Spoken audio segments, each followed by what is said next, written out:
Hello, everyone. Thank you for joining us today for our webinar. Our webinar today is going to be 30 minutes along with time at the end for Q&A. During the webinar, you can send your questions through the chat icon, which is located at the bottom of your screen, and we'll answer your questions during the Q&A portion at the end of our webinar today. We will be issuing PDH certificates for those attending the live session that have elected to receive them. A copy of the presentation will also be included post-webinar. All of our webinars are available on demand at bartlettwest.com, and we will continue to add webinars in the near future. Today, we're going to hear from Alan Pickering. Alan is a solutions consultant at Bartlett & West and has over 25 years of experience in the railroad industry. His focus on understanding client needs has allowed him to complete successful spatial projects throughout the freight rail sector. Alan specializes in project management, software development lifecycle, business analysis and needs assessments, application design, and GPS, GIS, LiDAR technologies. Today, he will be discussing how to use your Geographic Information System and your enterprise strategy to derive value from all your spatial data. With that, I'm going to turn it over to Alan to take it away. Thank you, Rebecca. This was GIS in 1992. I know that because that guy could very easily have been me, including the hair and that watch. I didn't wear the vest though. I also do not remember how to use a digitizing puck, but back in that day, the business of GIS was converting data from paper or Mylar into the digital format. Back then, I was taught the definition of GIS was the hardware, software, and people that make maps and analyze spatial data. That analysis also leading to making more maps. It worked for that day because there wasn't a lot of data to analyze and the analytics tools weren't great. Not as advanced as what we have now. Times have changed very clearly. The hairstyles and timepieces have evolved, but the definition of GIS has also evolved to a degree. GIS is the tools used to manipulate and analyze geospatial data. Now we have so many tools that no one person could possibly know how to use all of them. I'm going to remove the people from the old definition because one should not include people in the definition of a computer system, replacing that with the spatial data that we have in abundance these days. Last but not least, symbolized as the draftsman's lettering, is our cartographic skills, our knowledge that you can't compute area or length from a Mercator projection. Those types of skills are vital to the success of GIS. When GIS is spoken of, when we speak about GIS, we have a tendency to exclude anything outside the GIS box. And that's going to become important here in a minute. Locational intelligence. This term has come along, and I've actually found out it's a bit of an old term, but I feel like it's having a resurgence here recently. And it has particular meaning this time that it may not have had in the past. I've been struggling with understanding locational intelligence for a bit. Not necessarily the understanding, but I have not been able to communicate what locational intelligence is to my peers and have them understand the same way I do. So I volunteered to give a webinar on it. If I must be able to explain locational intelligence today, or y'all are going to be lobbing some rotten tomatoes in my virtual direction. For 26 years, I've been doing GIS in the freight railroad industry. If I were to look at GIS today and over the past decade, for the very least, I see a gap in GIS, and I've fallen through this gap too many times for me to think about. The problem GIS has is that we talk almost exclusively about what GIS does and shows. We don't speak to people about GIS in the way that they will understand it, using their language. We don't tell them what does it do for them. My wife still explains my job as she makes maps for a living. And she's been sitting right next to me for 4 months, and I haven't made map number 1 yet. In GIS, we tend to pigeonhole ourselves, and this makes our life difficult.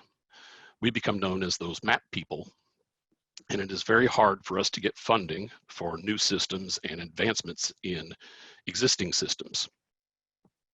So why is it we have this lack of funding?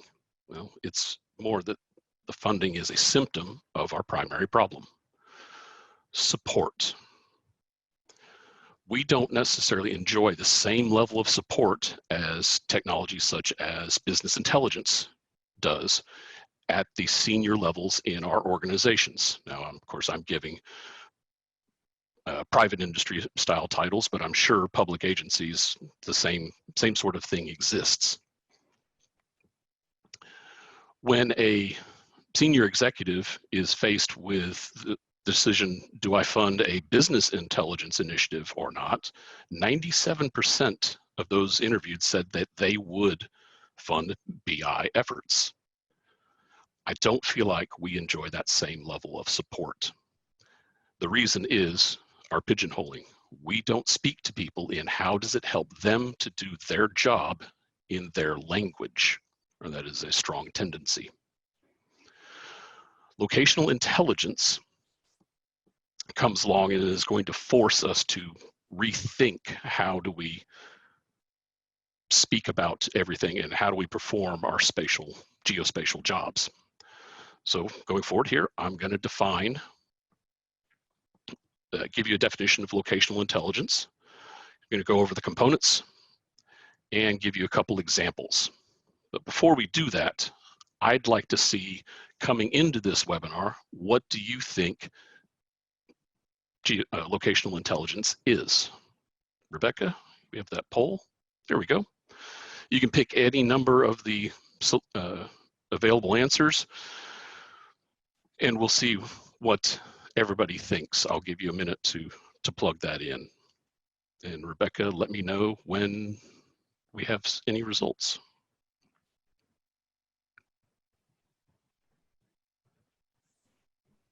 They're coming in here, Alan. We have about 11 Great. of 31.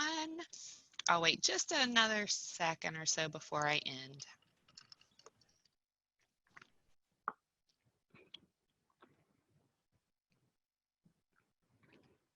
There we go. A number thinking advanced analytics, and it is business intelligence. It is very related to both of those. But as we'll see, it gets in to other areas in particular. And I appreciate that people liked my joke of the, I don't know, it's my boss's job. Or sorry, it wasn't my joke, it was the, I don't know, that's why I'm here. Excellent, we'll learn. The definition of locational intelligence. Locational intelligence is the product of gathering, validating, visualizing, analyzing, publishing, and consuming our spatial data combined with other data coming in from the rest of our organization. That activity gives us insights. It tells us things that we did not know before. And the important distinction here is that it indicates a new direction for the organization to take, an action that the company should engage in. This is actionable intelligence. It's not just informational or trivial insight. It's stuff that changes how people perform jobs.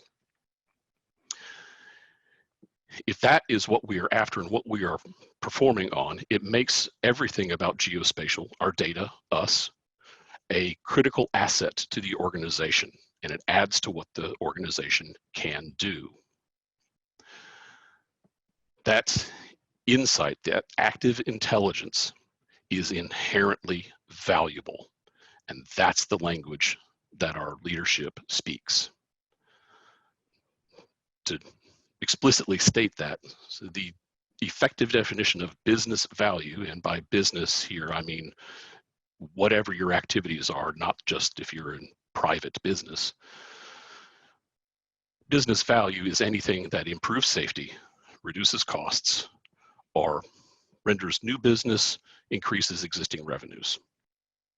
That is business value. And if we are focused on, like a laser, on those things in the geospatial world, we will have more success with funding. I believe that's some of the success that business intelligence enjoys. The promise of locational intelligence, in order for us to deliver on this, it has some implications. There are requirements to perform locational intelligence at that enterprise level. What do I mean by that? Well, locational intelligence includes all of GIS, the entire definition that I've spoken about before. Notice that the locational intelligence box is not necessarily walled off. We're going to talk about bring things in from outside the specialty. And we're going to include strategy. McKinsey & Company cited the #1 reason for failure for all data analytics efforts is the lack of a strategy. Not having a strategy and living it is planning to fail. Esri did some studies and found that 64% of geospatial organizations do not have a documented strategy. I know we have a number of folks registered from Missouri. Your geospatial strategy is published online. It was an easy search to find it. I'm going to bring back in the people. These are our folks with that geospatial expertise that can defend us from accidental abuse of geospatial data and make sure it's accurate and correct. And these folks have to be effective and responsive. Any organization, anytime you have a team, you have to have some organization. And I'm intending significantly more than just having an org chart. What I mean here is organizational health. The group has to practice succession planning, performance management, and effective leadership, and developing their own leadership from within. Of the organizations surveyed, 84% had no geospatial employee development plan. And I would suggest that your employee development plans must include things outside the spatial realm.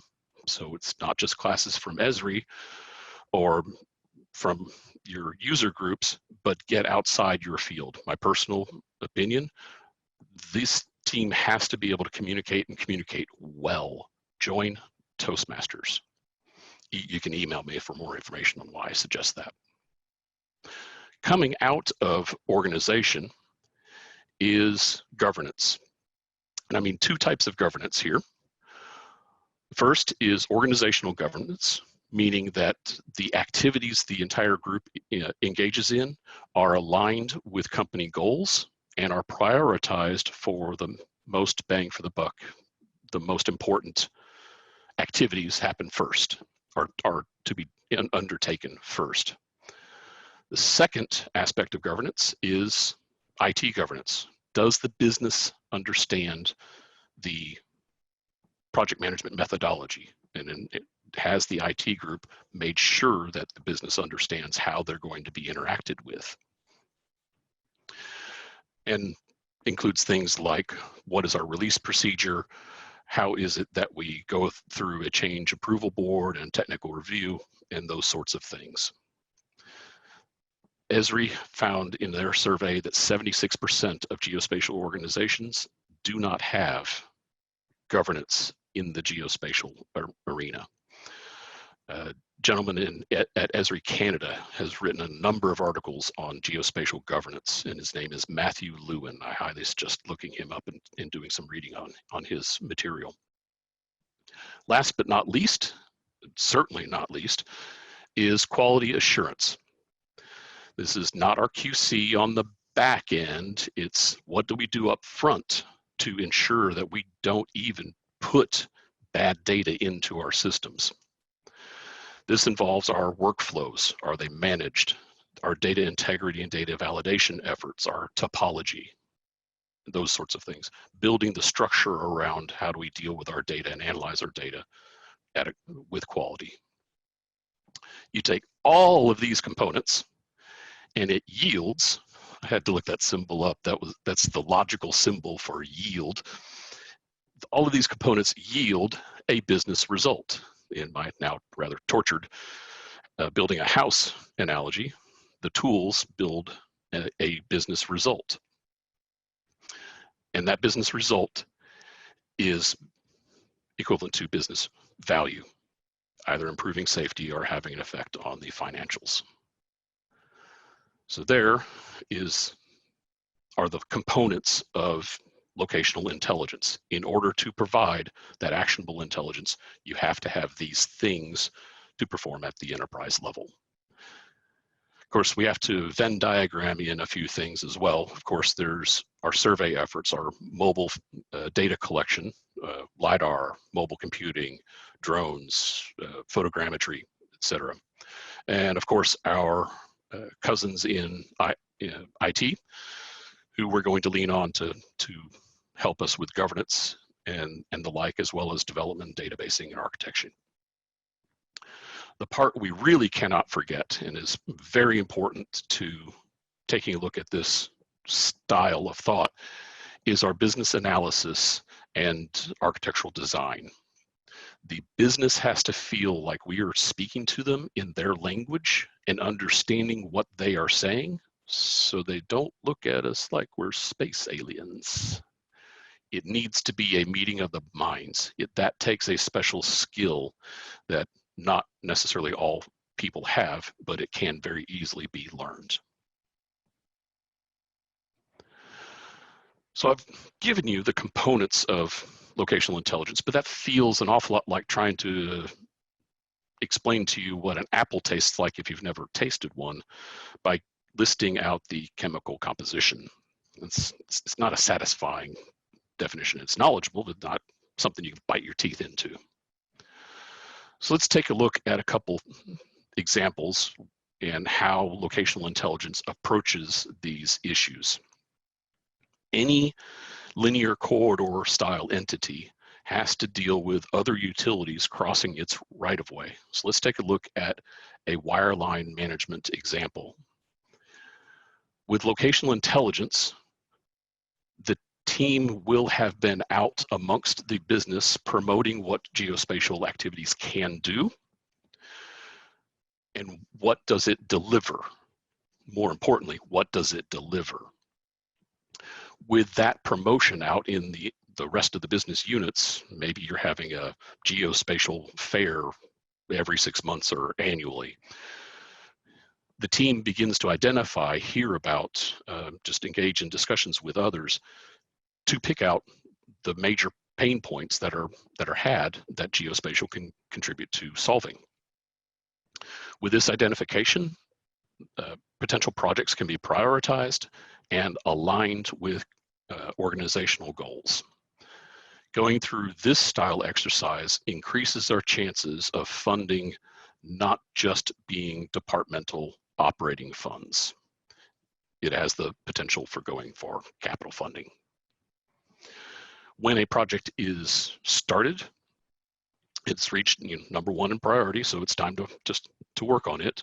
We engage in that business analysis. Business analysis is working with, of course, the business to understand what their current activities are, what their current data sources are, and what their procedures are.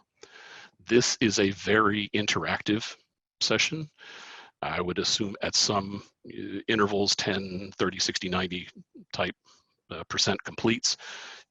on the business analysis, you're checking back with the business to making sure you have understood what they have told you. That research and establishment of here's what we have now and what we want, we begin to work on design and coming up with various options. Again, this is collaborative with the business. It has periodic regular check-ins with the business to see, are we developing design ideas that you feel will solve the problem? And finally, we get busy with building features and coding applications, doing the building, which again has that periodic check-in with the business to see, are we developing what you thought we said we were going to develop? Or have just conditions changed, interpretations changed, because the business can't understand everything about geospatial right at the beginning. The entire process starts over again after we are done with the build. We release version 1.0, but then, and technically I have a small issue in my animation, it really goes back to that identification and prioritization step for the enhancements to release 1.1 or the upgrade to a second version with new technologies that have become available. It repeats again, but it does go through the entire process. This style of approach could yield an option that is just a simple web application that we are used to seeing from ARC Online or ARC Objects, ARC GIS Portal. But maybe this option number one of just that one concentrated GIS application, doesn't even make it out of design. It doesn't proceed farther than this mock-up. It may be that what gets identified is a second option where we extend the capabilities of an enterprise content management system. Now here I'm showing a mock-up of an ECM that has pulled up the record header information highlighted there for the contract that governs this wireline. This also has embedded from the document management system the documents that make up that contract, and if you have the correct authority in the document management system, clicking on the agreement would actually show you said agreement. But we would also extend it with geospatial capabilities. All of the place aspects, whose territory is it in, what milepost does it occur on the railroad, or what highway and exit number is it near, would be embedded here in this screen, being pulled from GIS where that information lives. We would also add capabilities so that you can start the process of updating the geospatial aspects, kick it off, and maybe even the business person, the person in charge of this wireline could start redlining that information of, I want to move this wireline up 500 feet. And that would be processed by the geospatial team into the final version. We could also add shortcut buttons so that something frequently needed is latitude, longitude coordinates. Well, have those immediately, click a button, have that immediately placed in your clipboard so you can paste it into an email or Google Maps or something, anything else. We would also embed a map control in the ECM so that any of the users, anybody needing to deal with this information, can get context in the form of a map. What is around and nearby that, that particular wireline crossing? Now this could be a land lease, this could be operational parameters or people's territories. There's a number of ways that this could be delivered in a solution. The ultimate example that I have for locational intelligence is Project WIMC, as in, when is my chicken carload arriving at my service location? Or when is the locomotive arriving to pull empties out of my location? This is a carload arrival prediction engine Now, I'm running a video in the background, but that's just something we made to show how it's working, because what this would do is simply make available to an integration layer via a service the estimated time of arrival for a particular service operation. Now, my example is in the railroad industry, but this could just as easily be the repair trucks for a particular problem of lights on a signboard for highways, the direction signs. This carload prediction engine is something that the railroad industry is in need of because of expectations due to the Amazon effect. Amazon told me that I was going to have a package arrive Tuesday night by 9 o'clock. Well, by 4 o'clock, they had sent me an email saying, we're not going to make it. It'll be there first thing in the morning. And lo and behold, it was there first thing in the morning. And railroads want to have that same sort of competitive advantage that the trucking industry seems to enjoy. Now, this tool works in locational intelligence by combining the geospatial data with operation. Geospatial being, where's our track and where are our customers. The operations items such as the service plan and what customers take what sort of carloads consists. Combining that with real-time Internet of Things GPS location that the locomotive is already reporting into the railroad. Combining all these into the ETA, that is the business result, is business value for the railroads. Like I said, it will help railroads stay competitive and keep their customers happy. You are a customer service manager with that estimated time of arrival. They can judge, do I need to alert my customer of something? Oh, we're gonna be late because this storm took out a culvert. So Mr. Customer, don't bring your unloading crew in on schedule because they'll just sit there for 6 hours because we won't get there till later. It can save their customers money and a lot of frustration with the railroad. And any business could have the similar kinds of reaction. Now, I hope what I've done here is give you a glimpse behind the curtain of locational intelligence. It was my objective to introduce this idea, scratch the surface, to a little bit more depth than just mentioning the word, and give you some context and perspective on what are the implications behind locational intelligence. So if you feel that I have not explained it and you need to lob that rotten fruit at me, I can take it. It would not be the first time, but please be gentle. Give me an underhanded toss, please. But before we wrap up, I do want to tackle one question that I am asked frequently from the people I consult with. And it's also a key takeaway advertised for this webinar. Where does GIS belong in my organization? Locational intelligence, I think, belongs in a centralized team that is specialized, centralized, perhaps even under a chief geospatial officer reporting to the CIO. This team that reports up underneath that tree is specialized in the geospatial. Perhaps that means shedding a lot of the business knowledge and activities that a current geospatial specialist works in. But if we're focused purely on the specialization, we are getting the advantage of the division of labor. I think geospatial teams should be integrated with other departments and other systems. Again, that business analysis, integration with IT, so that we are, and as well as integrating our solutions with full enterprise level business systems through services and the integration layers. And also this team would be focused on those results that allow the company to achieve its goals, that insight, the actionable intelligence. I have a larger example that I could dive into if anybody would like me to at some other point, detailing various rungs of how a geospatial organization might function.